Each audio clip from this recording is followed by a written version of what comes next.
اللہ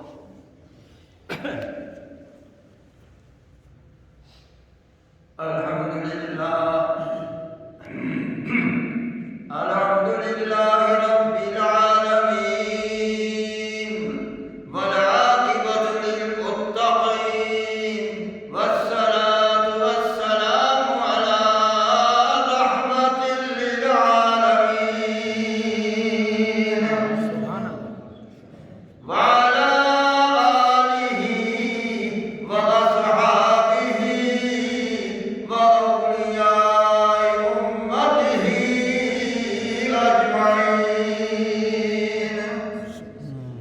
أما بعد فقد قال الله تبارك وتعالى في الكلام المجيد والقرآن الحميد أعوذ بالله من الشيطان الرجيم بسم الله الرحمن الرحيم سبحان الذي أسرى بعبده ليلا من المسجد الحرام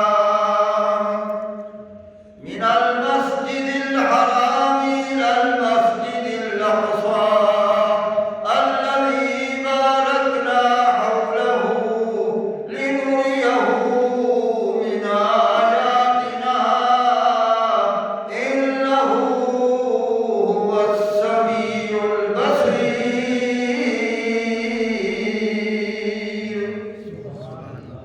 صدق الله مولانا العظيم وبلغنا رسوله النبي الكريم الحبيب الأمين ونحن على ذلك لمن الشاهدين والشاكرين والحمد لله رب العالمين درود السلام الصلاة والسلام عليك يا سيدي يا رسول الله الصلاة والسلام عليك يا سيدي يا حبيب الله وعلى آلك وأصحابك يا سيدي يا رسول الله وأغثني وأدركني يا سيدي يا حبيب الله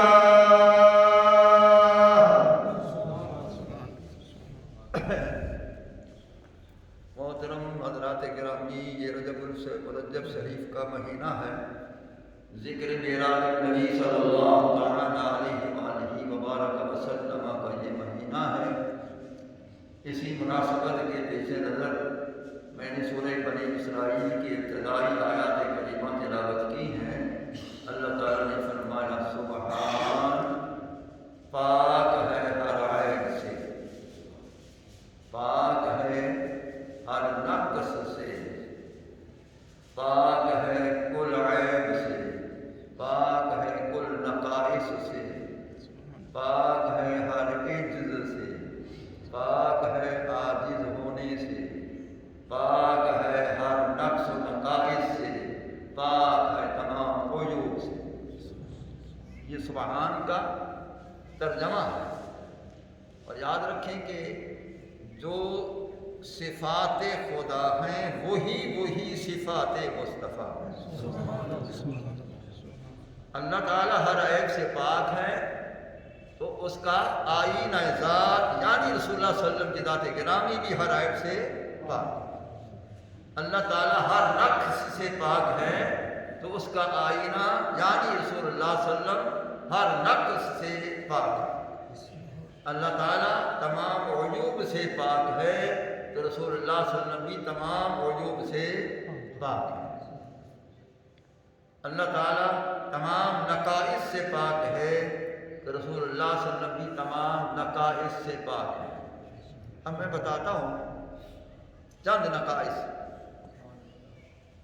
جن کی میں تھوڑی سی وضاحت کر کے آگے چلوں گا کہ اللہ تعالیٰ ہر نقص سے پاک ہے، ہر عیب سے پاک ہے۔ مثلا خدا وہ ہے جو تمام کائنات اور تمام مخلوقات اور تمام جنس، ہر جنس ذی روح ہو غیر ذی روح ہو، جو تسبیحات کر رہے ہیں، جو خدا کا ذکر کر رہے ہیں، جو خدا کو پکار رہے ہیں، چاہے انسان ہیں چاہے دیگر مخلوقات ہے، اللہ تعالیٰ نہ سننے کے عیب سے پاک ہے، وہ ساری کائنات کی آوازیں ہر وقت سننے والا ہے۔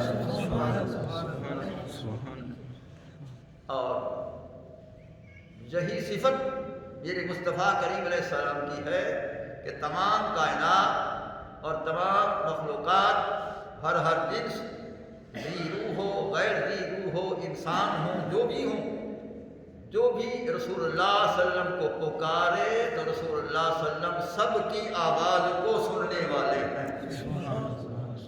یہ نہیں ہے کہ سننے والے تھے، نہیں، سننے والے ہیں کیونکہ وہ زندہ ہیں۔ اس لیے رسول اللہ صلی اللہ علیہ وسلم ہر نقص سے جب پاک ہیں تو نہ سننے کے عیب سے بھی پاک ہیں، لہذا رسول اللہ صلی اللہ علیہ وسلم ہر نزدیک و دور کی آواز کو برابر سنتے ہیں، برابر سنتے ہیں۔ جب یہ فرمایا صلو وسلموا علیہ، درود بھی پڑھو مجھ پر، سلام بھی پڑھو، فَسَتَبْلُغُنِي صَلَاتَكُمْ وَسَلَامَكُمْ، تمہارا سلام، تمہارا درود و سلام میرے پاس پہنچتا ہے۔ کہاں سے پڑھو؟ حیث کنتم، جہاں بھی کائنات کے کسی گوشے میں ہو، لاکھوں میلوں کے فاصلے پر ہو، کروڑوں میلوں کے فاصلے پر ہو، جب درود و سلام تم پڑھتے ہو میرے کانوں میں فوراً پہنچتا ہے۔ تو معلوم ہوا رسول اللہ صلی اللہ علیہ وسلم دور کی آواز کو سننے والے ہیں۔ میرا ایمان ہے، اب میں بیان کر رہا ہوں، میری آواز جاری ہے تو میرے مصطفیٰ کریم علیہ السلام میرے ہر حرف کو سن رہے ہیں، میرے ہر حرف کو سن رہے ہیں، ہر لفظ کو سن رہے ہیں، کیونکہ رسول اللہ صلی اللہ علیہ وسلم نہ سننے کے عیب سے پاک ہیں، لہذا وہ ہر دور و نزدیک کی آواز کو برابر سننے والے ہیں۔ تو ہاں لوگ کہتے ہیں کہ سلام درود سنتے ہیں اس حیثیت سے کہ فرشتے پہنچاتے ہیں، فرشتے مقرر ہیں، اور وہی فرشتے جہاں جہاں کوئی درود پڑھتے ہیں وہ فرشتے سنتے ہیں اور وہ جا کر پہنچاتے ہیں،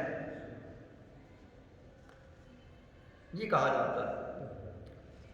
اب اس کا جواب یہ ہے کہ غلاموں کی ڈیوٹی الگ ہے، آقا کریم علیہ السلام بذات خود بھی سنتے ہیں، کیوں؟ فرمایا اسمع صلاۃ اہل محبتی، جو محبت سے مجھ پر درود و سلام پڑھتے ہیں وہ خود سنتا رہتا ہے۔ تو غلاموں کی ڈیوٹی الگ ہے، ان فرشتوں کی ڈیوٹی الگ ہے، وہ اپنی ڈیوٹی ادا کر رہے ہیں، وہ سن کر پہنچا رہے ہیں، لیکن ان کے سننے پہنچانے سے پہلے میرے محبوب علیہ السلام پہلے سنتے ہیں۔ تو معلوم ہوا کہ اس کا جواب بھی ہو گیا کہ رسول اللہ صلی اللہ علیہ وسلم بتاتے خود سنتے ہیں، کہیں بھی درود و سلام پڑھو، سرکار فرماتے محبت سے پڑھنا تمہارا کام اور اس درود کو سننا میرے کانوں کا مقام، سرکار سنتے ہیں۔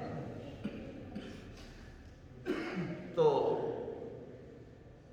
پھر کہتے ہیں ہاں درود پڑھتے ہیں تو وہ سنتے ہیں، تم سلام کے ساتھ پڑھتے ہو۔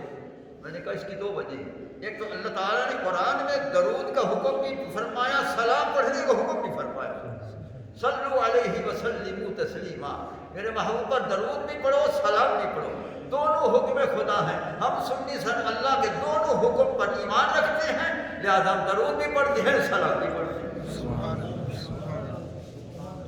ہم تو مکمل قرآن پر ایمان رکھتے ہیں، جو نہ رکھے ان کی مرضی، ہم تو مکمل قرآن پر مکمل ایمان رکھتے ہیں، درود کا حکم بھی سلام کا حکم بھی، اور سرکار نے بھی فرمایا درود بھی پڑھو سلام بھی پڑھو، تو لہذا وہ دور سے سنتے ہیں صلاۃ و سلام کو، کیونکہ نہ سننے کے عیب سے وہ پاک ہے۔ اب رہا کہ درود سلام سنتے ہیں، اس کا ثبوت میں نے دے دیا کہ درود و سلام سرکار بذات خود بھی سنتے ہیں، فرشتے اپنی الگ ڈیوٹی ادا کر کے وہ بھی پہنچاتے ہیں، لیکن سرکار خود بھی سنتے ہیں، جہاں سے بھی کوئی درود پڑھے سرکار سنتے ہیں۔ اب دو چیزیں اور ہیں، ایک یہ کہ درود و سلام ہم اپنی زبانوں میں پڑھتے ہیں سلام، کوئی عربی میں پڑھے عربی ہے، کوئی فارسی میں پڑھے تو فارسی زبان ہے، کوئی اردو میں پڑھتا ہے سلام اعلیٰ حضرت کا تو وہ اردو زبان ہے۔ تو اسی طرح جتنی بھی زبان والے ہیں ان کی اپنی لغت ہے، وہ اپنے اپنی زبان میں سلام پڑھتے ہیں، جس طرح یہاں بھی پڑھا جاتا ہے، ہر سنی مساجد میں پڑھا جاتا ہے۔ تو رسول اللہ صلی اللہ علیہ وسلم عربی زبان ہے، سرکار عربی زبان ہے، تو کیا سرکار ہمارے سلام کو سمجھتے بھی ہیں؟ کیونکہ ہم تو اپنی بولی میں پڑھتے ہیں۔ اب یہاں جمعہ ہوگا تو اس کے بعد سلام پھیرنے کے بعد جو سلام ہوتا ہے اردو زبان میں اعلیٰ حضرت کے سلام پیش کیا جاتا ہے، تو کیا رسول اللہ صلی اللہ علیہ وسلم عربی ہو کر ہماری زبان کے سلام کو سمجھتے بھی ہیں، سنتے بھی ہیں؟ سنتے تو ہیں، میں نے پہلے دلیلیں دی ہیں، اب سمجھنے کا دلیل دیتا ہوں۔ صحابہ نے عرض کی پیارے اتفقہ سلامہم یا رسول اللہ، پیارے یہ جتنے غلام قیامت تک آئیں گے وہ اپنے اپنی بولیوں میں سلام پیش کریں گے، کیا آپ ان کے سلام سمجھیں گے؟ ان کی بولیوں میں جو سلام پڑھیں گے وہ سمجھیں گے؟ قال نعم ورد علیہ، فرمایا ہاں میں سمجھوں گا بھی، ان کو جواب بھی دوں گا۔ معلوم ہوا رسول اللہ صلی اللہ علیہ وسلم ہر بولی کو سمجھتے ہیں، ہر بولی کو سمجھتے ہیں۔ سرکار کیوں سمجھتے ہیں ہر بولی؟ اللہ نے آدم علیہ السلام کو متعلق فرمایا کہ آدم علیہ السلام جو ہیں وَعَلَّمَ آدَمَ الْأَسْمَاءَ كُلَّهَا، اس کے ماتحت مفسرین لکھ رہے ہیں کہ آدم علیہ السلام کو اللہ تعالیٰ نے اس کی تمام اولاد جو قیامت تک پیدا ہونے والی تھی، جس زبان میں وہ دنیا میں آنے والے تھے، وہ تمام بولیوں کا علم اللہ نے آدم علیہ السلام کو پہلے عطا کر دیا تھا، تو وہ تمام اپنے اولاد کی بولیوں کو آدم علیہ السلام جانتے تھے، سمجھتے تھے۔ وہ فقط خلیفۃ اللہ ہے۔ روح المعانی نے کہا کہ انہ صلی اللہ علیہ وسلم خلیفۃ اللہ الاعظم، ہمارے نبی اکرم نور مجسم صلی اللہ کے خلیفۃ اللہ الاعظم، یہ بڑے خلیفہ ہیں، وہ چھوٹے ہیں، چھوٹے کو اگر علم ہے بولے کا تو بڑے کو وہ تو چھوٹے ہیں۔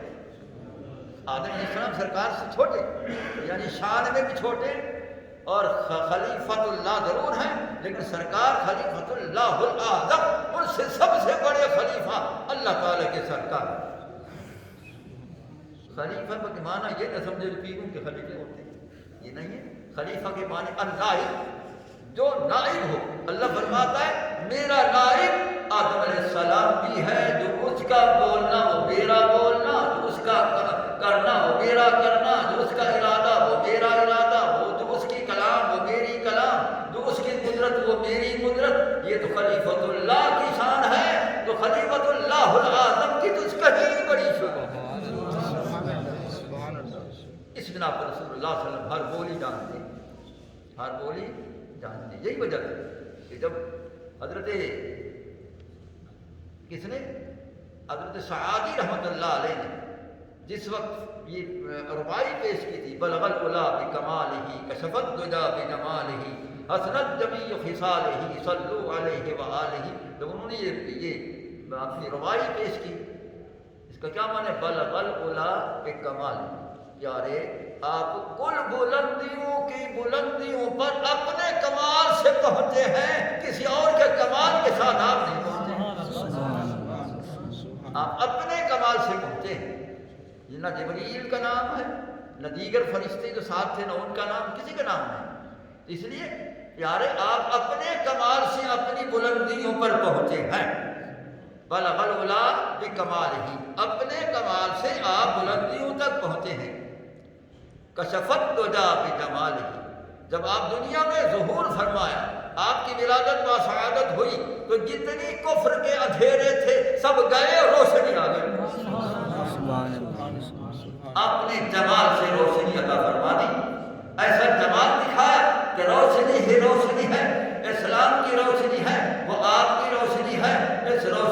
سارا جہان روشن ہو چکا ہے، لہذا تمام اندھیروں کو دور کر دیا اپنے جمال سے۔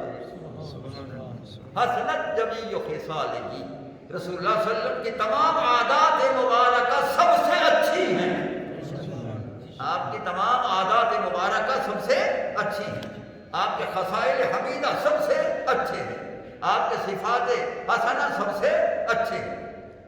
تو یہ فرما کر فرماتے صلو علیہ وآلہ، اے لوگوں جو ایسی شان والا محبوب ہے اس پر درود بھی پڑھو سلام بھی پڑھو۔ سعدی فرماتے اس پر درود بھی پڑھو سلام بھی پڑھو۔ اب یہ ساری ربائی عربی زبان میں سعدی رحمۃ اللہ علیہ نے پیش کی ہے، عالم خواب پیش کی ہے یہ ربائی عربی زبان میں، جبکہ حضرت سعدی رحمۃ اللہ علیہ خود زبان فارسی والے ہیں، ان کی اپنی زبان فارسی ہے، انہوں نے عربی کے اندر جب یہ ربائی پیش کی ہے تو سرکار ذوق میں آئے اور سرکار کے اندر حالت کیفیت ذوق کی پیدا ہوئی تو سرکار عربی میں فرماتے کہ اے سعدی اس کو دوبارہ پڑھ، سرکار اس کو فارسی کی اس کی زبان میں فرماتے، بعد بھی کو اے سعدی اس کو دوبارہ پڑھ دوبارہ پڑھ۔ سرکار فارسی میں فرما رہے ہیں، سعدی رحمۃ اللہ علیہ سے اگر کلام فارسی زبان میں فرمایا معلوم ہے رسول اللہ صلی اللہ علیہ وسلم ہر غلام کی بولی کو جانتے، ہر غلام کی بولی کو جانتے۔ میرا ایمان ہے، میں اردو زبان میں بیان کر رہا ہوں سرکار کا شان، میرا سرکار مدینہ صلی اللہ علیہ وسلم میرے لفظ کو سن بھی رہے ہیں، سمجھ بھی رہے ہیں، یہ میرا ایمان ہے اور یہ حقیقت ہے۔ تو اس لیے رسول اللہ صلی اللہ علیہ وسلم کیا ہے، ہر نقص سے پاک، یعنی نہ سننے والے عیب سے بھی پاک اور نہ دیکھنے والے عیب سے بھی پاک۔ یہ نہیں ہے کہ حجاب آ گیا پردہ آ گیا سرکار نہیں دیکھ سکتے، جس طرح یہ دیوار کا پردہ باہر نہیں دیکھ سکتا ہوں، لیکن سرکار صلی اللہ تعالی علیہ وسلم فرماتے ہیں کہ فرمایا کہ اے لوگو ارا ما لا ترون، جن چیزوں کو تمہاری آنکھیں نہیں دیکھ سکتی ہیں میں یہاں بیٹھ کر دیکھتا رہتا ہوں۔ اب ہم جنت دیکھ سکتے ہیں نہیں، سرکار یہاں بیٹھ کر دیکھتے ہیں، ہم عرش دیکھ سکتے ہیں نہیں، سرکار یہاں بیٹھ کر دیکھتے ہیں، لوح محفوظ ہم دیکھ سکتے ہیں نہیں، سرکار دیکھتے ہیں، قلم تقدیر ہم دیکھ سکتے ہیں نہیں، سرکار دیکھتے ہیں، فرشتے ہم دیکھ رہے ہیں نہیں، سرکار سب کو دیکھتے ہیں۔ ساری کائنات کو رسول اللہ صلی اللہ علیہ وسلم دیکھنے والے ہیں، اس لیے تو وہ نہ دیکھنے کے عیب سے پاک ہیں، وہ اس کائنات کو دیکھنے والے محبوب ہیں۔ اسی طرح لا علمی کے عیب سے خدا پاک ہے، ساری کائنات کے ذرے ذرے کا اللہ تعالیٰ کو ذاتی علم ہے، کسی نے عطا نہیں کیا ہے، ذاتی علم ہے، بذات خود پوری کائنات کا علم ذاتی ہے۔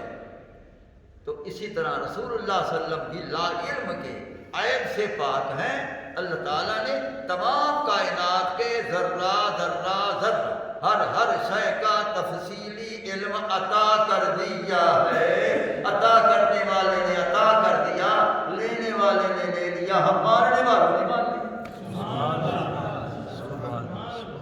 ہم ماننے والوں نے مان لیا۔ تو رسول اللہ صلی اللہ تعالی علیہ وسلم کاری کائنات کے ذرے ذرے کا علم رکھتے ہیں۔ میرا ایمان ہے کہ رسول اللہ صلی اللہ علیہ وسلم اس وقت میرا بھی علم رکھتے ہیں، یہ فلاں میرا غلام اس طریقے سے میرا شان بیان کر رہا ہے، سبحان اللہ، اور آپ سبحان اللہ کہہ رہے ہیں تو رسول اللہ صلی اللہ علیہ وسلم جانتے یہ میرا فلاں غلام خوش ہو کر سبحان اللہ کہہ رہا، یہ فلاں میرا غلام خوش ہو کر سبحان اللہ کہہ رہا، سرکار سب کو دیکھ بھی رہی ہے، سب کی آواز سن بھی رہے ہیں۔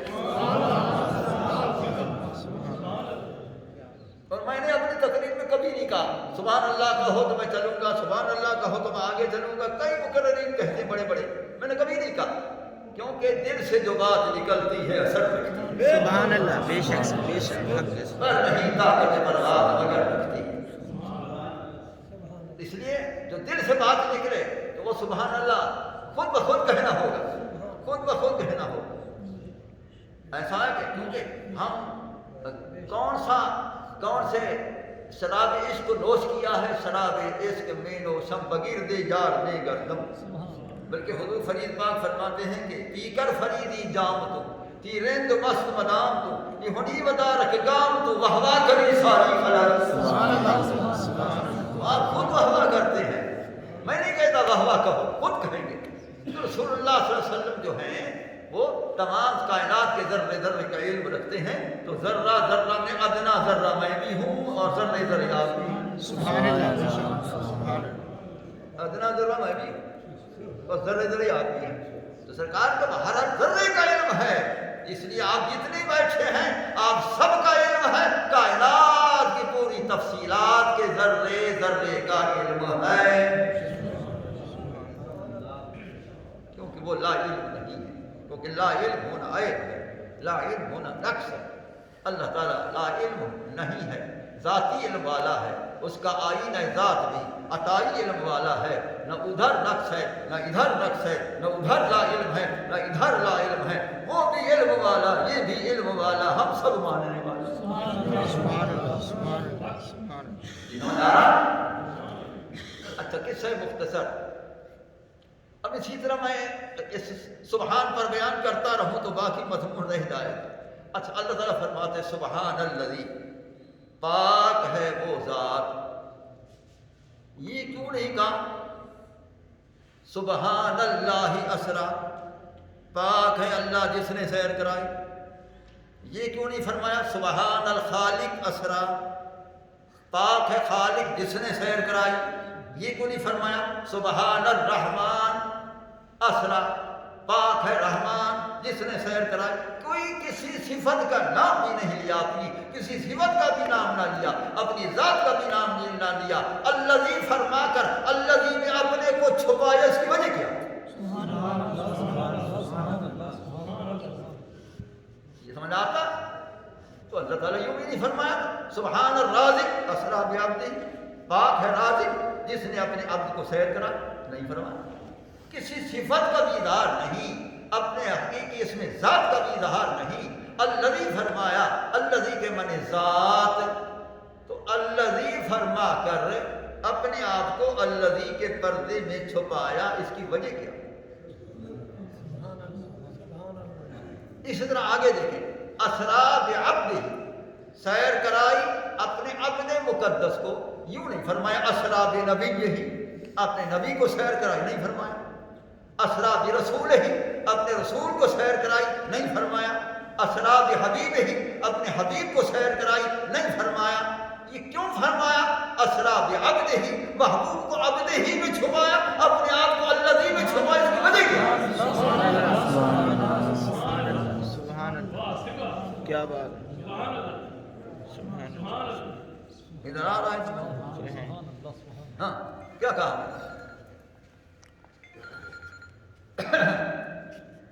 ہاں بھائی، اللہ تعالیٰ اپنی ذات کا اظہار نہیں فرماتا کہ پاک ہے اللہ جس نے اپنے عبد مقدس کو سیر کرائی، نہیں فرمایا پاک ہے رازق جس نے اپنے عبد مقدس کو سیر کرائی، ایسا بھی نہیں فرمایا پاک ہے رحمان جس نے اپنے محبوب کو عبد مقدس کو سیر کرائی، نہ اپنی ذات کا ذکر کرتا ہے، اس میں ذات کا، نہ اپنی صفات کا ذکر کرتا ہے، اور الذی فرما کر اپنے آپ کو الذی میں ہی وہ چھپا دیا، اس کی وجہ کیا ہے؟ محبوب کا یہ بھی نہیں فرماتا اسرا بحبیبہ، اپنے حبیب کو سیر کرائی، یہ بھی نہیں فرماتا اسرا بنبیہ، اپنے نبی کریم کو سیر کرائی، یہ نہیں فرمایا اسرا برسولہ، اپنے رسول کریم کو سیر کرائی، اسرا بعبدہ، تو نبی کا ذکر بھی نہیں، رسول کا ذکر بھی نہیں، عبد کا ذکر ہے، تو عبدیت کا کون سا بلند مقام ہے جہاں نبوت کا بھی بار نہیں، رسالت کا بھی بار نہیں؟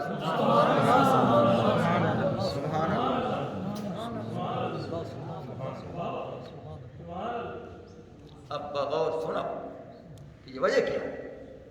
یاد رکھو کہ منکرین معراج بھی گزرے ہیں، اب بھی وہ بے دین لوگ ہیں تو انکار معراج کرتے ہیں، تو فرمایا دیکھو یہ خود سیر کرنے کا دعویٰ نہیں کیا کہ میں خود جا کر سیر کر آیا ہوں، کبھی حدیث کسی حدیث میں نہیں آیا کہ سرکار نے فرمایا میں خود جا کر میں نے سیر کی ہے، تمام آسمانوں پر کیا ہوں، خود نہیں، اللہ نے فرمایا میرا محبوب تو دعویٰ سیر نہیں کرتا، یہ میں کہہ رہا ہوں کہ وہ ذات جو تمام ذوات میں سے ذات کاملہ ہے اس نے سیر کرائی، جب میں ذات کاملہ ہوں تو عاجز نہیں ہوں، تو اعتراض کس بات ہے؟ سبحان اللہ، سبحان اللہ، سبحان اللہ، انکار کس بات ہے؟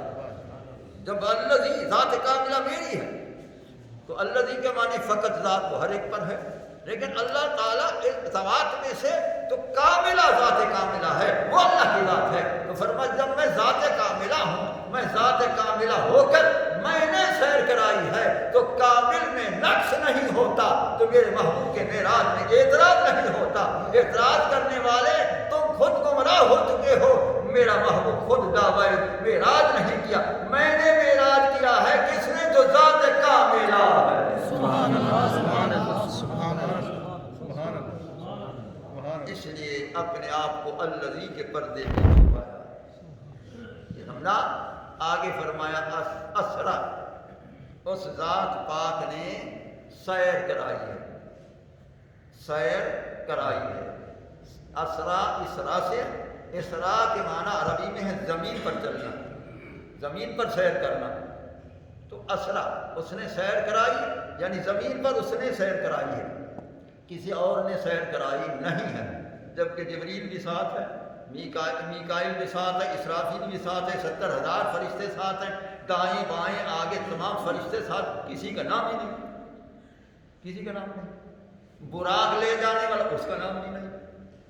تو فرمایا نہیں، اصل تو سیر کرانے والا میں ہوں، یہ تو غلام ہے، ان کی ڈیوٹی میں نے لگائی، اصل تو سیر کرانے والا میں ہوں۔ محبوب کو جو لامکاں پر لے جانا تھا وہ ہے نہ لے جائے گا تو کون لے جائے گا؟ محب نہ لے جائے گا تو کون لے جائے گا؟ محب میں ہوں، محبوب یہ ہے، اس لیے میں نے خود سیر کرائی ہے، میں اپنا نام لے رہا ہوں۔ اصل جس نے زمین پر سیر کرائی، زمین پر سیر کرائی ہے۔ تو جب اسرا زمین پر سیر کرنے کو کہتے ہیں تو سرکار کا معراج یا سرکار کی سیر صرف زمین تک تو نہیں ہوئی، مسجد اقصیٰ تک تو سیر نہیں ہوئی، وہ سرکار کو آگے بھی تشریف لے گئے، وہ تو آگے بھی تشریف لے گئے۔ یہاں تو اسرا فرمایا، اسرا مانے زمین پر چلنا، زمین پر سیر کرنا، اس کا معنی ہے کہ وہ مسجد اقصیٰ تک معراج ختم ہو گئے؟ نہیں، معراج کے 3 حصے ہیں، ایک زمین کی سیر کرنا اور ایک زمین کو چھوڑ کر پہلے آسمان سے 7واں آسمان عرش تک سیر کرنا، 2 حصے۔ تیسرا لامکاں خدا کے ذات پر پہنچ کر خدا کو دیکھنا، یہ تیسرا حصہ میرا۔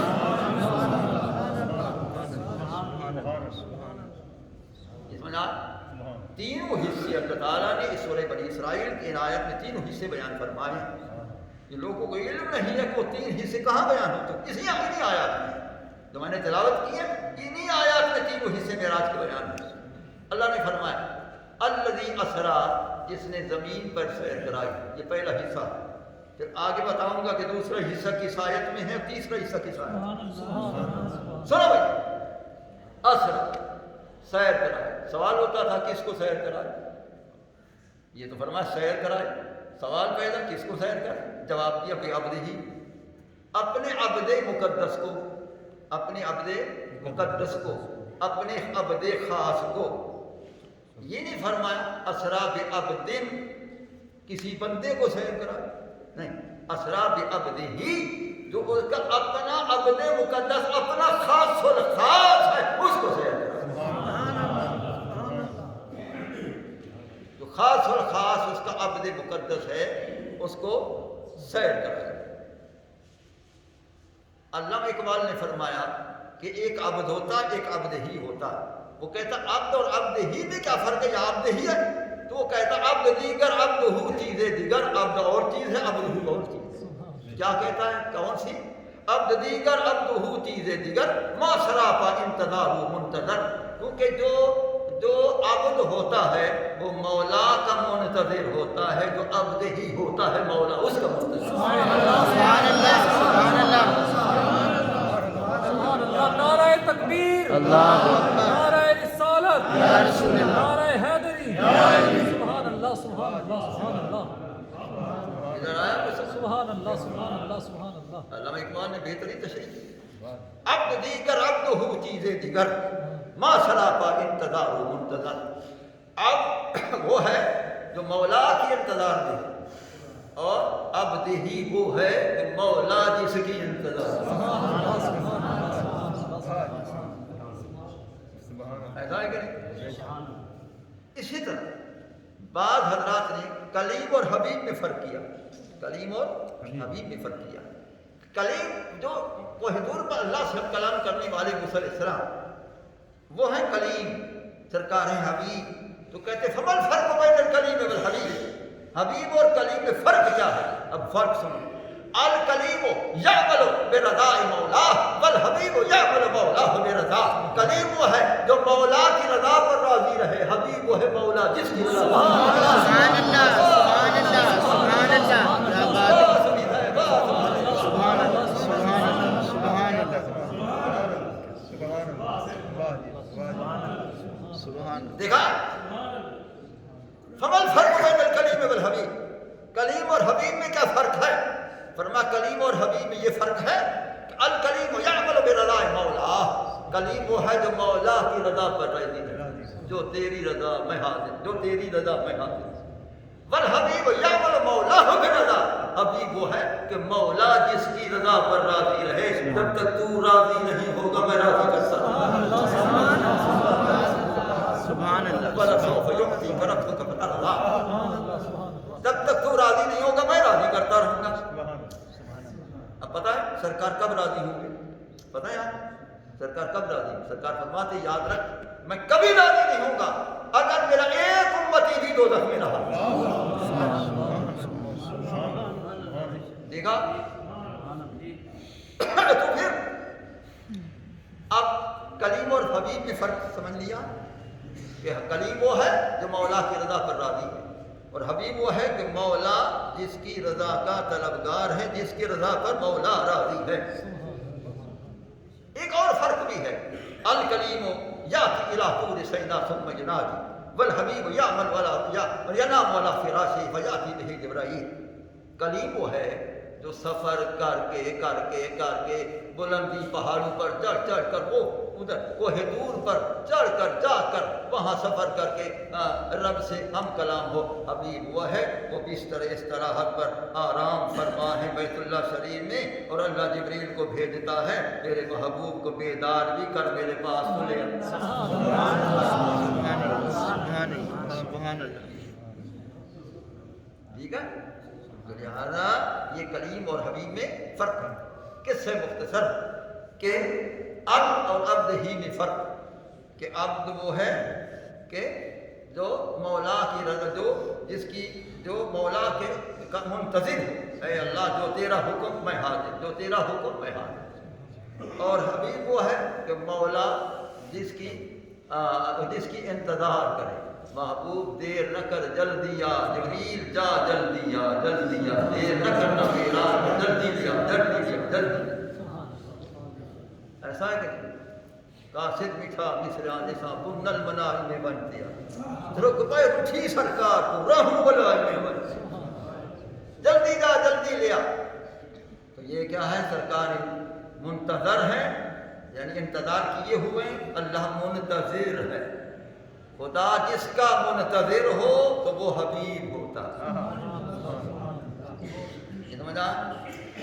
تو پھر اسرا بعبدہ، یہ سارے معنی مفسرین نے بھی کی، علامہ اقبال نے بھی کیے، سب نے کی ہے۔ اللہ کی قسم ہے جو میرے شیخ حضرت شاہ نظام الدین محبوب الہی نے جو ترجمہ کیا وہ سب سے بالا تر،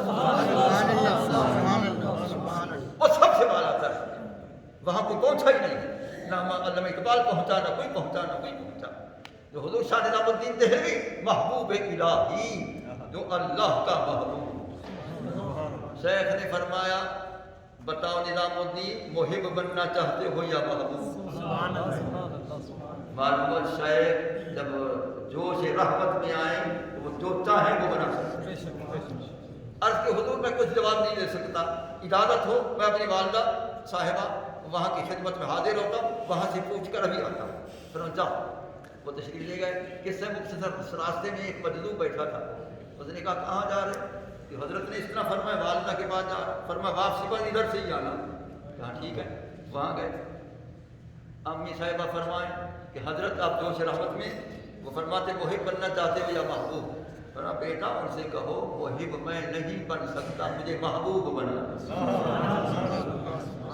محب کی بڑی آزمائشیں ہوتی ہیں، بڑے امتحانات ہوتے ہیں تو کہو مجھے محبوب بنا، اس کے بڑے امتحان ہوتے ہیں. واحد ٹھیک ہے واپس آ رہے تو اسی جگہ جب آئے وہ مجذوب جاتا تو دیکھتے ہیں کہ وہ اس کے ہاتھ کدھر کٹے پڑے ہیں اور وہ دوسرے ہاتھ کی سارے الگ الگ ٹکڑے اور وہ اس کے جو پرندے ہیں وہ کھا رہے ہیں ان کے سینے کو کھا رہے ہیں.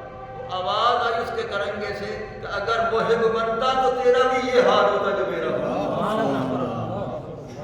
حضرت کی خدمت میں آ ہاں فرماؤ حضور مجھے محبوب بنائے. فرما صرف محبوب نہیں تمہیں محبوب الہی بنا دیا. سبحان اللہ سبحان اللہ سبحان اللہ. تو نے محبوب الہی بنا.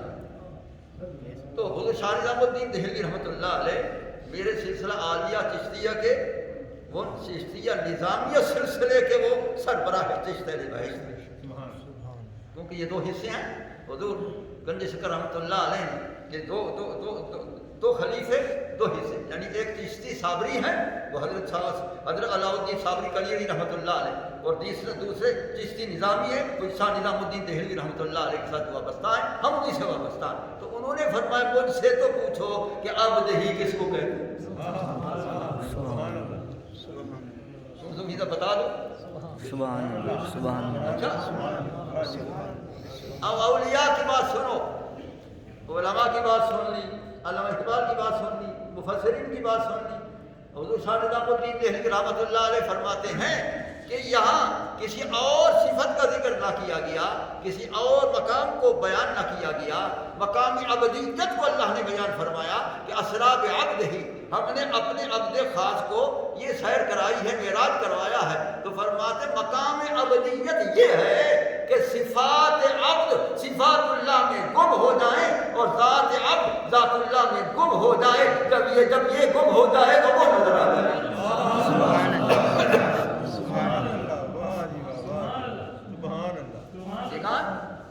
فرمایا جب صفات عبد صفات اللہ میں گم ہو گئے، جب صفات اللہ میں گم ہو گئے تو جس میں گم ہو گئے اسی کے صفات ادھر آ گئے.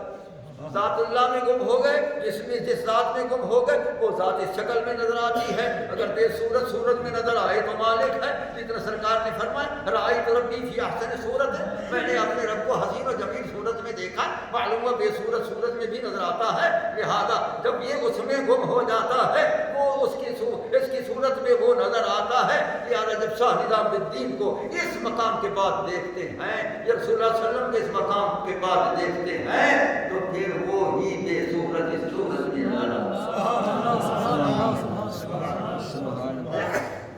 صورت حق بے مثل صورت محمد ہو بہو. یہ سمجھا؟ تو حضور شاہ نظام الدین دہلوی رحمۃ اللہ علیہ نے حق فرمایا ہے کہ جب صفات عبد صفات اللہ میں گم ہو جائیں، جب ذات عبد ذات اللہ میں گم ہو جائیں تو مقام عبدیت جب آتا. اس لیے یہ مقام ظاہر کرنا تھا، اس لیے فرمایا اسریٰ بعبدہ. فقہا کی ایک بات سن لو. وہ فقہا وہ کیا فرما رہے ہیں؟ وہ فرماتے عبد تین قسم. ایک عبد رقیق ہے، محض بندہ، اللہ جو حکم تیرا ہم حاضر، اقیم الصلاۃ نماز پڑھو حاضر، آتوا الزکاۃ زکات ادا کرو حاضر، تو روزے کا حکم حاضر، حج کا حکم حاضر. جو محض غلام ہو، بس آقا جو حکم کرے حاضر جناب حاضر، وہ عبد رقیق ہے. جس طرح میں بھی ہوں اور آپ بھی ہوں. ایک عبد عابق ہوتا ہے جو مولا سے بھاگا ہوا ہوتا ہے، جس طرح کافر مشرک فلاں فلاں وہ بھاگے ہوئے، وہ عبد عابق ہے. اور ہم عبد رقیق ہیں. ایک ہوتا ہے عبد معزون. عبد معزون کے معنی اجازت یافتہ مالک کی طرف سے، کیا کہ تیرا فیصلہ میرا فیصلہ، تیرا فیصلہ میرا فیصلہ، تیرا بولنا میرا بولنا، جو کام تو کرے گا وہ میری طرف سے ہے. لہذا جو تیرے ارادے ہیں وہی میرے ارادے ہیں، جو تیرا کلام ہے وہی میرا کلام ہے. لہذا یہ ہوتا ہے عبد مختار، عبد معزون. یہاں عبد ہی سے مراد عبد مختار پوری کائنات میں اختیار کل اللہ نے دے دیا. سبحان اللہ سبحان اللہ. یہ سمجھا؟ اسریٰ بعبدہ، اس عبد مقدس کو اور اپنے ذات میں گم ہونے والے کو سیر کرائی. کس وقت؟ لیلا رات کے تھوڑے حصے، لیلا کے معنی رات کے تھوڑے حصے ہیں، حالانکہ 18,000 رات کی رات وہ ایسے گئے اور واپس آ گئے تھوڑے حصے میں۔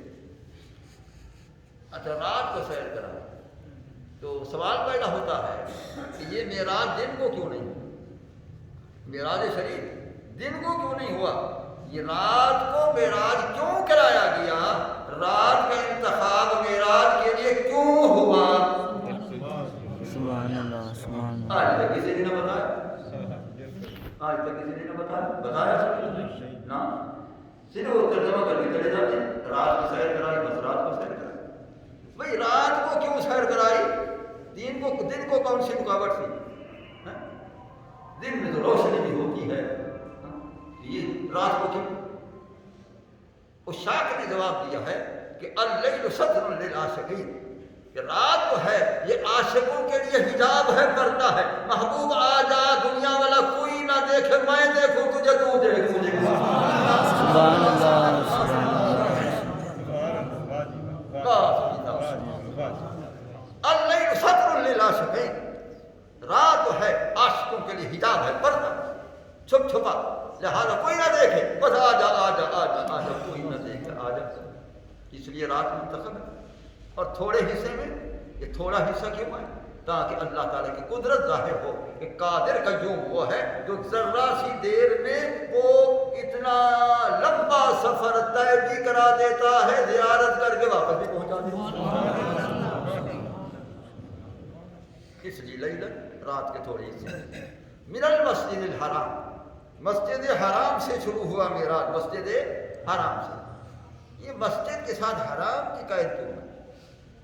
مسجد حرام یہ کیا ہے؟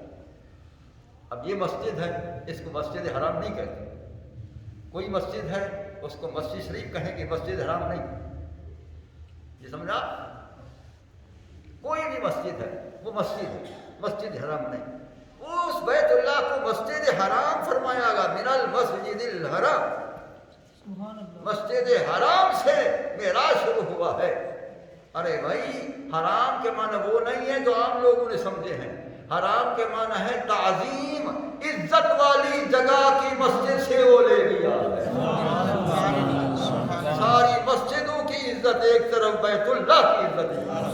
سبحان اللہ سبحان اللہ۔ دیکھا اسی فرمایا میرا مسجد حرام، یہ عزت والی شان والی مسجد ہے۔ یہاں سے محبوب کو لے گیا ہے، یہاں سے محبوب کو لے گیا، تو یہ عزت والی شان والی مسجد ہے۔ ٹھیک ہے، اب میں پھر اس پر کلام کروں، پھر اور لمبا ہو جائے گا کہ یہ مسجد عزت والی کس بنا پر ہے، پھر آپ کا یہ ذکر ختم رہ جائے گا۔ یہ کس لیے عزت والی ہے؟ اس لیے یہ عزت والی ہے کہ باقی مسجدیں تو لوگ بناتے ہیں، اس کو اللہ کے نبی ابراہیم علیہ السلام نے بنایا۔ وَإِذْ يَرْفَعُ إِبْرَاهِيمُ الْقَوَاعِدَ مِنَ الْبَيْتِ وَإِسْمَاعِيلُ رَبَّنَا تَقَبَّلْ مِنَّا إِنَّكَ أَنْتَ السَّمِيعُ الْعَلِيمُ۔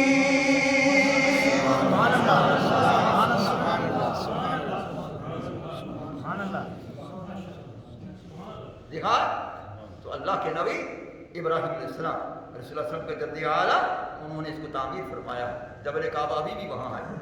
ٹھیک ہے، تو حضرت اسماعیل علیہ السلام پتھر اٹھانے والے تھے اور حضرت ابراہیم علیہ السلام اس کی تعمیر کرنے والے تھے، تو دو نبیوں سے بنی ہوئی مسجد ہے، اس لیے یہ عزت و شان بنی مسجد۔ من المسجد الحرام الى المسجد، تو پھر مسجد حرام کیا بیت اللہ کے اندر سے سرکار گئے؟ نہیں،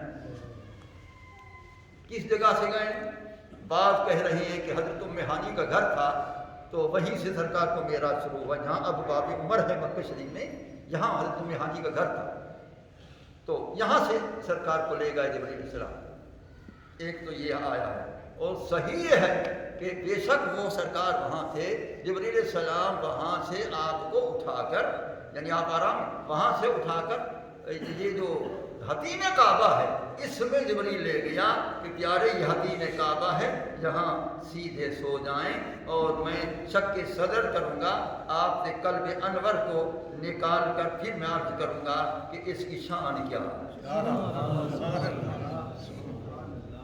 تو وہاں جب تھے تو وہیں سے معراج شروع ہوا اور وہاں لٹایا اور اللہ کے حکم سے یہاں سینے سے، یہاں سے ابتدا سے سینے سے لے کر یہ سارا شگاف کیا اور آپ کے قلب اطہر کو باہر نکالا۔ پہلی بات کہ زندہ شخص کو یہ بغیر کسی نشے والی چیز کے یہ تھوڑا چیر آ جائے تکلیف ہوتی ہے، یہ سارا شگاف ہو گیا، دو حصے ہو گئے۔ سرکار فرماتے مجھے کوئی درد نہ ہوا، نہ ہی ایک قطرہ زمین پر خون کا بہا، یہی معجزہ مصطفیٰ،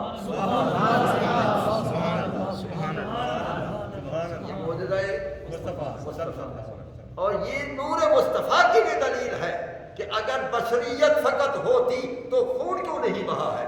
ارے نور تھے تو خون نہیں بہا، لہذا محبوب کا نور ہونا بھی بڑھا۔ ٹھیک ہے، اگر فقط بشریت ہوتی تو پھر آپ کو تکلیف ہوتی شگاف کی، سرکار کو کوئی تکلیف نہیں ہے، معلوم و سرکار نور ہے، لہذا وہ اصل میں نور ہے، حجاب بے مثل بشریت ضرور ہے، وہ بھی حق ہے، وہ بھی حق ہے۔ جبرائیل علیہ السلام نے اللہ کے حکم سے قلب اطہر نکالا، اور جب جبرائیل علیہ السلام اللہ کے حکم سے قلب انور کو نکالا تو اپنے ہاتھ میں رکھا۔ کہاں رکھا؟ اپنے ہاتھ میں رکھا، اپنے ہاتھ میں رکھا۔ کسی طبیب سے پوچھو، کسی ڈاکٹر دل والے سے پوچھو، ماہر قلب سے پوچھو کہ اگر دل باہر آ جائے بندہ زندہ رہتا؟ ہرگز نہیں۔ وہ قلب انور نکال کر اپنے ہاتھ میں رکھے، سرکار ان سے باتیں کر رہے ہیں، معلوم کو باقی سرکار دل کی محتاج۔ سبحان اللہ، سبحان اللہ، سبحان اللہ۔ دیکھا سرکار دل کی محتاج نہیں، دیکھ اس کے ہاتھ میں نمبر ایک کہ اطباء سے پوچھو، ڈاکٹر سے پوچھو کہ روح کا مستقر کون سا ہے، روح کہاں ہے؟ روح دل میں، اس میں۔ تو وہ جو مرکز روح ہے دل، وہ تو جبریل کے ہاتھ میں، سرکار باتیں کر رہے ہیں، معلوم سرکار روح کے محتاج بھی نہیں۔ اب جبریل علیہ السلام کے ہاتھ میں، جبریل علیہ السلام کیا کہتا ہے کہ میں نے جو کچھ دیکھا ہے وہ بتاتا ہوں۔ کیا کہتے ہیں؟ جو کچھ میں نے دیکھا ہے سرکار کے قلب طہر کو وہ میں بتاتا ہوں۔ جو اس نے بتایا ہے نا وہ بھی آپ کے بے مثل ہونے کی بیان دلیل ہے۔ وہ کیا کہتا ہے؟ فیہ عینان تبصران و اذنان تسمعان۔ آپ کے قلب انور میں نے دو آنکھیں دیکھی تھی اندر جو ساری خدائی کو دیکھنے والی، دو کان تھے اندر جو ساری کائنات کی آوازوں کو سننے والے۔